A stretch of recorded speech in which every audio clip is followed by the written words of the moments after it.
सुप्रभात मित्रांनो, आदरणीय व्यासपीठावरील मान्यवर व गुरुजनवर्ग आणि माझ्या विद्यार्थी मित्रांनो, आज मी महिला दिनानिमित्त 2 शब्द बोलू इच्छिते. अपेक्षा आहे तुम्ही माझ्या बोलण्याकडे लक्ष द्याल. इंदिरा गांधी या भारताच्या पहिल्या महिला पंतप्रधान होत्या. यांचा जन्म 19 नोव्हेंबर 1917 रोजी उत्तर प्रदेशातील अलाहाबाद येथे झाला. भारताचे पहिले पंतप्रधान पंडित जवाहरलाल नेहरू यांच्या त्या कन्या होत्या. त्यांच्या आईचे नाव कमला हे होते. इंदिरा गांधी या थोर देशभक्त होत्या.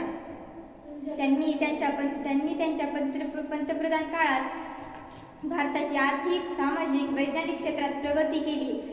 गरिबी आणि अज्ञान दूर करण्यासाठी अनेक कल्याणकारी योजना राबवल्या. कृषी उद्योग क्षेत्र उंचावले. त्या भारतीय राजकारणातील एक प्रभावशाली नेत्यांपैकी होत्या. त्यांनी भारताला अवकाश संशोधन, अणुऊर्जा क्षेत्रात पुढे नेण्यासाठी अनेक कल्याणकारी योजना राबवल्या. त्यांच्या राजकीय कार्यक्षमतेचे अनेकांनी कौतुक केले. 14 प्रमुख व्यावसायिक राष्ट्रीयकरण, पोखरण येथील अणुचाचणी, ऑपरेशन ब्लू स्टार इत्यादी हे त्यांचे महत्त्वाचे घटक होते. गरिबी हटाव हा कार्यक्रम त्यांनी यशस्वीपणे पार पाडला.